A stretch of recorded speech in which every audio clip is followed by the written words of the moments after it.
Then they'd notice that I drink too much whiskey. I drink because I need vitamins. You know, whiskey doesn't really contain much of vitamins. That's exactly why I drink a lot of it. Instead of all that, I was greeted by a secretary somewhere between 35 and 54 years old, someone who clearly had a lot of life experience, but absolutely no patience left in life. "Do you have an appointment?" That's where I froze. I know that for some people, that's how it works. When you want to visit your parents, you have to call them first. Not because they miss you, but because they need time to prepare before you show up.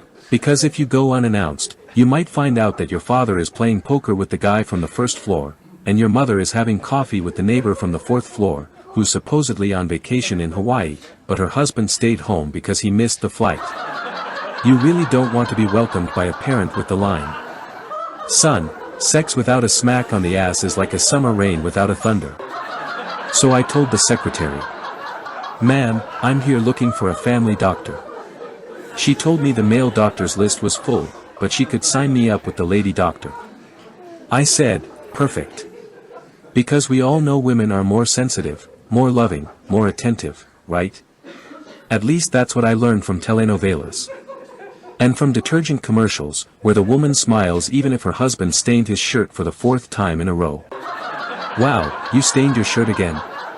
"No problem. There's detergent. Come on, let's wash it together." Now, I need to make a little parenthesis here. In my new apartment, the bathroom is extremely narrow. That's how the buildings are in my area.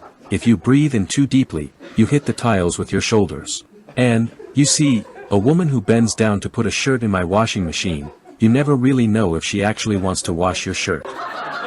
What I can tell you is that I came home happy, knowing I had solved the problem of my neighbor, the moral guardian of our staircase. "That's it, neighbor, good job. Take care of your health." Well, under these circumstances, some kids started shouting, "Trick or treat," on the street. You can imagine that, after being informed about the specifics of my neighborhood, I was pretty sure it was mostly trick and almost no treat.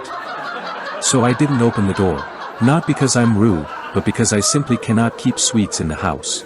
If I have sweets, all I do is think about them, and I can't resist eating them. All I had left was a Mars bar, and I had already bitten into it the day before.